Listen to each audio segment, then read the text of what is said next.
Hey everyone, this is Mike, and today it's time for our melees. This time around, no overarching role change that needs talking about, so we're just gonna hop straight into the job changes themselves, starting with my old main, Ninja. So Shadowfang has been removed from the job. As soon as they changed the skill to not be a damage over time that you had to keep up throughout your rotation anymore, kind of felt like we also didn't need it to be there anymore. So them removing this is something that I think is a good thing. Assassinate is now also the lower level version of Dream Within a Dream. So right now you press Dream Within a Dream and then you can use Assassinate as kind of like a combo action. In Endwalker, Assassinate will just upgrade to Dream Within a Dream once you unlock it. Macewe also got a new trait, making the next Bava Kakra that you use deal more damage, but you won't really feel this in your rotation, it's just a bigger number. What you will feel though are the new skills. When you use Bunshin, you will be granted a buff, and this buff will allow you to use our new skill, Phantom Kamaitachi. You can only use this while you're under the effect of Bunshin, and it will deal AoE damage. And it also seems to be giving you Ninki and extending your Huton buff, but that's not displayed on the tooltips. Speaking of Huton, the max duration is now also 60 seconds, but I doubt that this small change will make a difference. What will make a big difference though is Huraijin. This is a very weak global cooldown that grants you a full duration Huton, or if you already have it, it will extend it by 30 seconds. Now, during your normal rotation, this won't really be used as it's a very weak skill, so it's better to use Armor Crush. However, this skill has amazing value when we're looking at fights with downtime, where you would otherwise have to use a ninjutsu on Huton to keep the buff up, or in some cases like Shiva Savage, where your Huton buff would completely drop and you would then need to reapply it. And then of course, if you were to die. So these are all situations where this would be very beneficial to use this skill, as you'll get your Huton buff back immediately without you needing to sacrifice a ninjutsu usage. Then we have two more additions to talk about that interact with your ninjutsus. So first off, Doton gets a new trait that whenever you're using your AoE combo, the second hit, Hakemu Jinsatsu, will trigger an extra attack from your Doton. So just some nice extra damage. You won't really feel this change, of course. The change that will impact your rotation though is the Raiton change. Each time you use Raiton, you will now be granted a buff that allows you to combo it into Forked Raiju and Fleeting Raiju.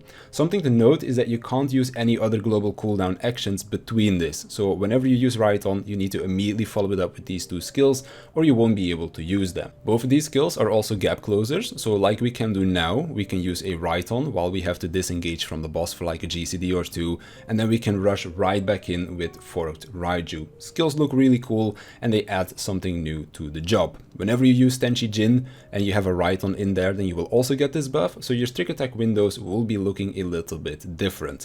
I don't know how much this will change the downtime between your trick attacks though, because you're now using more GCDs during your trick. By using this Forked and Fleeting Raiju, it will most likely push one of your ninjutsu usages outside of trick each time when you have Tenchi Jin ready for that trick attack. So that might make it so that once every 2 minutes you'll have another ninjutsu usage that can be used between two trick attacks, which my main dislike with the current ninja is that the downtime between tricks feels a little bit empty. So hopefully this change can mix things up a little bit, but we'll just have to wait and see how it actually changes the rotation.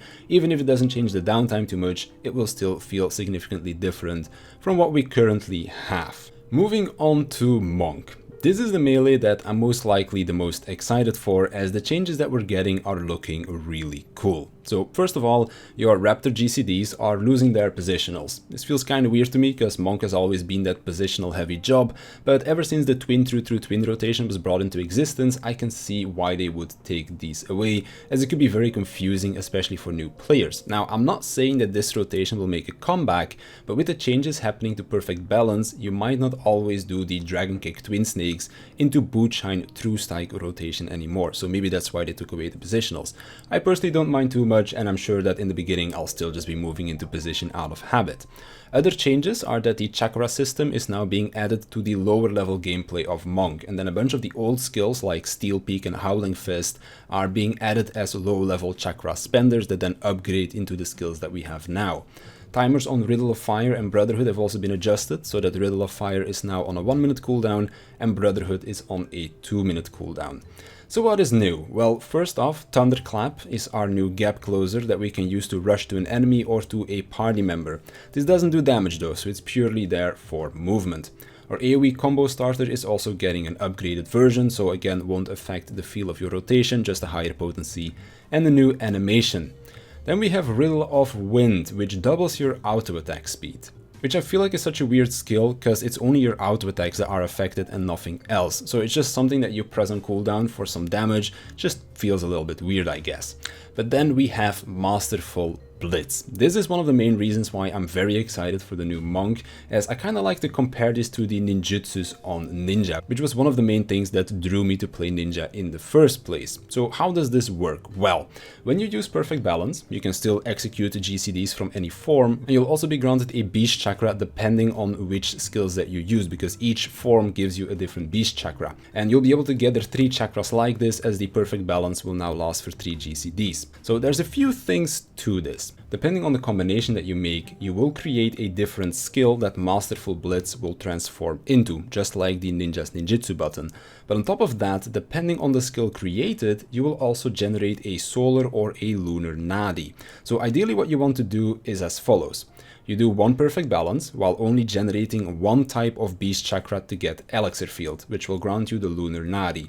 And then to get there you can just do a boot shine dragon kick alternation like you would with the current perfect balance. And then the second use, you'll want to make 3 different chakras to get to Rising Phoenix, which will generate the solar nadi. Now if you mess up and you only generate 2 different chakras, then you'll get Celestial Revolution, which is kind of like a pity skill, I guess you could call it, as it deals less damage, it's not AoE, but it will grant you the nadi that you're missing. And then once you have both a solar and a lunar nadi, you can use perfect balance a 3rd time, again with 3 different chakras, and then you will get Phantom Rush, which is the big finisher, which then resets your nadi gauge. Perfect balance now also lasts for 30 seconds and it has 2 charges, so you'll be able to get all of this done during the opener if you're given a long enough countdown. To me, this system is just looking really cool and I can't wait to try this out. So even more of the off-global cooldowns were taken away from Monk, as Elixir Field is now becoming a global cooldown in the form of a blitz, and your shoulder tackle is now also being changed to a purely movement skill. But I think with the addition of the blitz system, I doubt that I'll mind it all that much.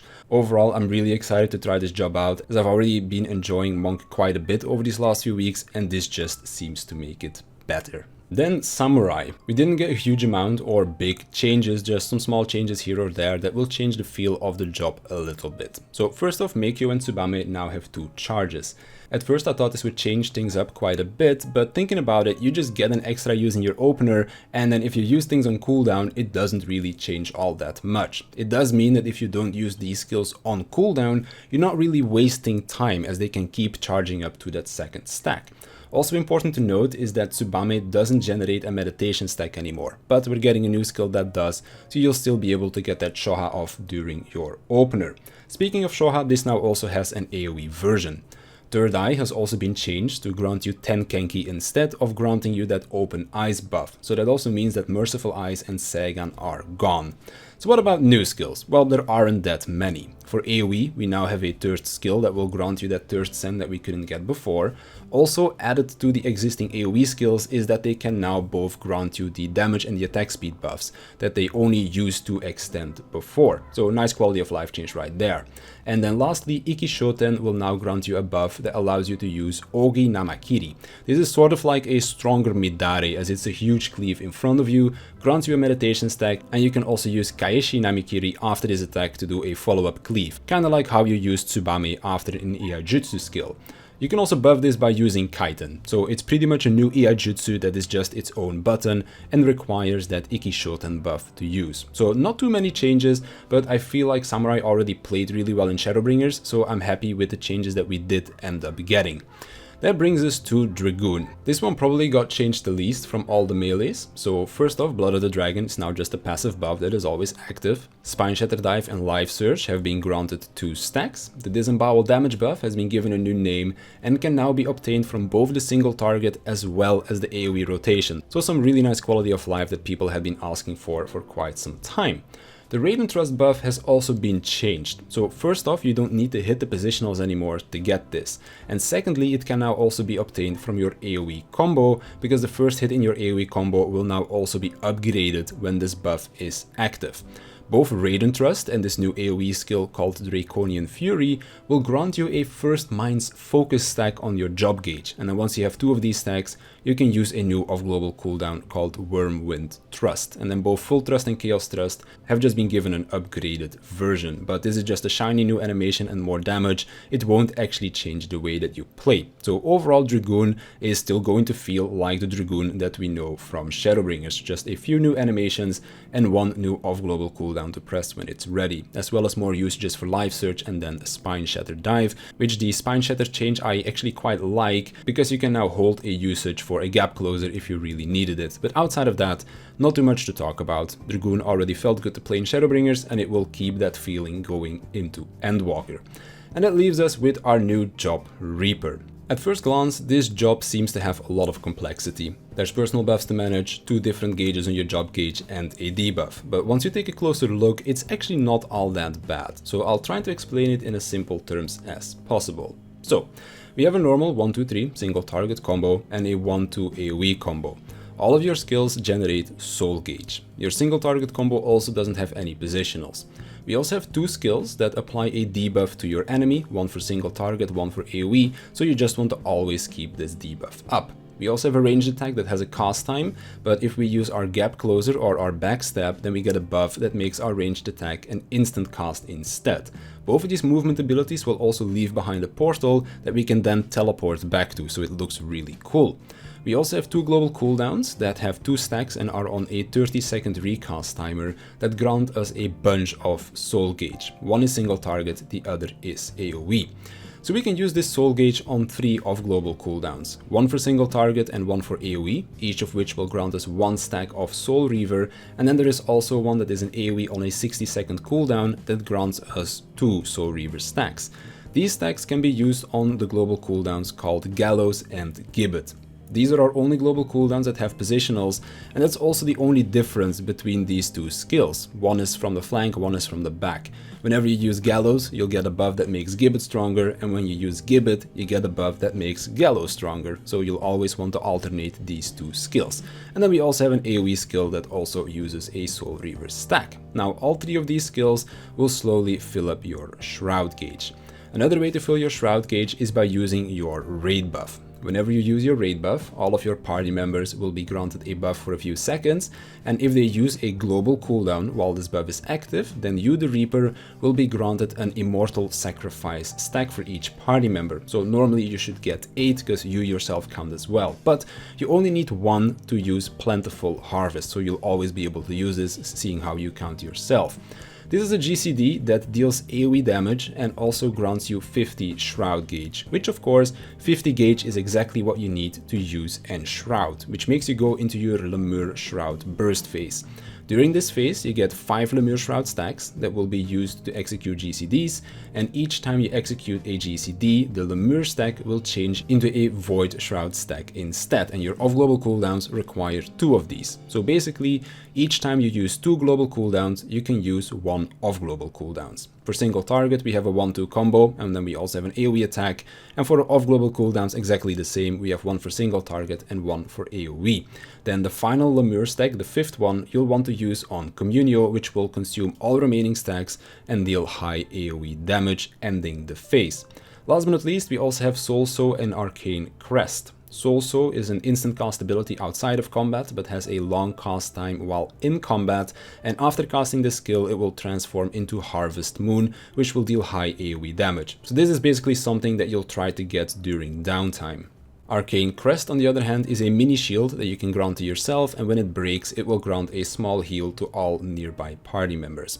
So overall, while Reaper looks a bit intimidating at first and can be a bit confusing as I'm trying to explain it, I'm sure that once you play around with it for a little bit, it's definitely not as bad as it might seem at first glance. It does look like a job that I will have a lot of fun with, seeing how I do enjoy resource management a fair bit, and Reaper seems to have plenty of that. It's going to be a really hard choice which of the melees that I want want to be leveling first, as Reaper is new and shiny and it also looks to be a lot of fun, and then Monk with its new Blitz system is also looking to be a blast to play. And then of course there's my old main Ninja, which I'll also need to level at some point to get my Retainer leveled up as well. But I'm afraid my Retainer will have to wait for a little bit because both Monk and Reaper are looking to be too much fun to pass up on. Anyways, that's gonna do it for me, so I want to thank you for watching.